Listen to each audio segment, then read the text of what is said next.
ओम शांति भाग्य विधाता भाग 2। इस पुस्तक में आज हम पढ़ेंगे पतियों का पति मिला। इस विषय पर ब्रह्मा कुमारी फूला बहन जी अपने अनुभव सुनाती है। चलिए आज हम इसे पढ़ते हैं। मेरा जन्म सन 1937 में जिला मुल्तान पाकिस्तान में हुआ। विभाजन के बाद भारत में अम्बाला छावनी में आए और बाद में कानपुर में रहे। वही ईश्वरीय ज्ञान मिला। कानपुर में सन 1953 में गंगे दादी, प्रकाशमणि दादी की बड़ी बहन सती दादी, आत्ममोहिनी दादी, शीतलमणि दादी आदि सेवारत थे। बाबा सपने में आए। मेरे को दुनिया से बहुत वैराग्य था। लगता था कहीं भी शांति नहीं है। वैराग्य के कारण संकल्प आता था कि जंगल में जाकर तपस्या करूं, लेकिन फिर ख्याल आता था वहाँ शेर चीते खा जाएंगे। मैं नारायण की भक्ति करती थी।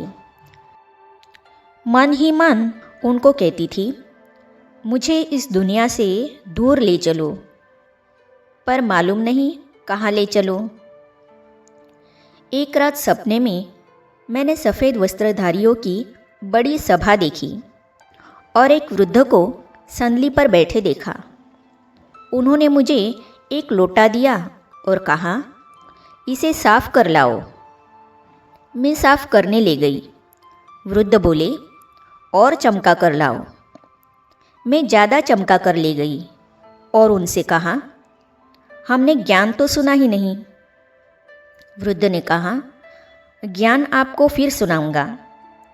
इसके बाद मेरी नींद टूट गई। अब समझ में आता है कि वह बुद्धि रूपी लोटा था जिसमें अंधश्रद्धा भरी थी। भक्ति से मेरी सब मनोकामनाएं पूरी होती थी, लेकिन एक इच्छा पूरी होने के बाद दूसरी उड़ जाती थी। इच्छाओं के कारण मन में अशांति रहती थी। किसी ने मुझे राय दी कि 25 पूर्णमासी करोगी तो पति अच्छा मिलेगा। मैंने 25 से भी ज़्यादा पूर्णमासी की। मुझे पतियों का पति परमात्मा मिल गया। बाबा की हर श्रीमत पर निश्चय। हमारे पड़ोस की एक माता हर सत्संग में जाती थी। एक दिन वह मुझे ब्रह्मा कुमारी केंद्र पर ले गई। उस समय बाबा का पहला ऑपरेशन मुंबई में हुआ था। सेंटर के सब लोग वहाँ गए थे। जब हम दोबारा गए तब बाबा ने मुंबई से सबके लिए सेब भेजे थे। मुझे भी सेब मिला। सेवा केंद्र पर जब बाबा की फ़ोटो देखी तो मुझे सपने वाला बाबा याद आया। सत्यनारायण की कथा में आता है कि भगवान बूढ़े ब्राह्मण के तन में आया। उसे देख मुझे लगा यह वही सत्यनारायण भगवान धरती पर आ चुका है। बाबा की हर श्रीमत मुझे राइट लगने लगी। बाबा की बातों को मैं जब दूसरों को सुनाती थी तो उन्हें समझ में नहीं आती थी। कई तो मुझे ही उल्टा सिखाने लगे। लोगों ने मेरे माँ बाप को भड़काया, पर मेरी लगन पक्की थी। घर वालों ने शादी के लिए दबाव डाला, पर मैं सारे दिन भक्ति में ही रहती थी। भक्ति का फल मिला। मैंने परिवार वालों से मधुबन जाने की छुट्टी मांगी। मुझे मना कर दिया गया। मैंने कहा, भले पैसा मत दो, छुट्टी तो दे दो। उन्होंने सोचा पैसा तो है नहीं, कैसे जाएगी। पर मैं पैसा उधार लेकर मधुबन आ गई।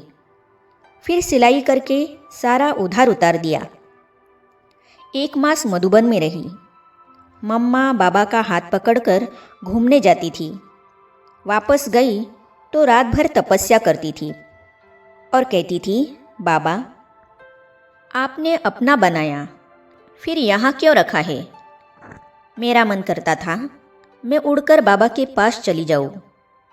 घर वाले कहते थे, या तो ब्रह्मा कुमारी बनो या शादी करो। हमने कहा, हमें लिख कर दो कि आप हमें सेंटर पर रहने की छुट्टी देते हो। फिर पिताजी ने खुशी से लिखकर छुट्टी दी। इस प्रकार ज्ञान में चलने के 1 साल बाद ही मैं कानपुर में गंगे दादी के पास सेवा केंद्र पर आ गई। मुझे अनुभव होता था कि मैं बाबा के साथ साथ हूँ। साकार बाबा साथ साथ नजर आते थे। मुझे खुशी इतनी थी कि खुशी के मारे भूख भी नहीं लगती थी। बाबा ने भक्ति का फल दिया। बाबा ने कहा, मैं तुम्हारे सामने हूँ। जब बाबा अव्यक्त हुए तब मैं कानपुर में थी। दीदी यूपी के दौरे पर थी। दीदी मधुबन आई तो उनके साथ माताजी अर्थात कानपुर सेंटर के निमित्त बाबूजी की युगल भी आ गई। मेरे को सेंटर पर अकेले छोड़ गए। मेरे मन में प्रश्न था, बाबा गए, अब मेरा क्या होगा? यह सोचकर मैं रो रही थी। तभी मेरे सामने बाबा आ खड़े हुए। बोले, बच्ची रोती क्यों हो? मैं कहीं गया थोड़े हूँ, तुम्हारे सामने हूँ। जब भक्ति से तुम्हारी आश पूरी होती थी तब मैं दिखाई थोड़े पड़ता था, पर आश तो पूरी करता था। अब तो मैं तुम्हारे सामने हूँ। मैंने कहा, मैं कानपुर में नहीं रहूँगी, मधुबन में रहूँगी। उसी साल अर्थात 1969 में मैं मधुबन में आ गई। मधुबन में मैंने टोली, फल, गाइड, बिस्तर आदि कई विभाग संभाले। मेरे अंदर सदा यही लक्ष्य रहा कि बड़ों की हर आज्ञा का पालन करना है। आगे हम पढ़ेंगे, भाग्य विधाता ने बनाया मेरे भाग्य को उज्ज्वल। इस विषय पर ब्रह्मा कुमारी शुक्ला बहन जी अपने अनुभव सुनाती हैं, तो इसे हम पढ़ेंगे अगली कड़ी में। तो इसे जानने और पढ़ने के लिए इस चैनल को सब्सक्राइब करने के साथ ही साइड में जो बेल आइकॉन है उसे भी क्लिक कीजिए, ताकि आने वाली सभी वीडियो और अब तक की सारी वीडियो आप तक पहुंचती रहेगी। ओम शांति।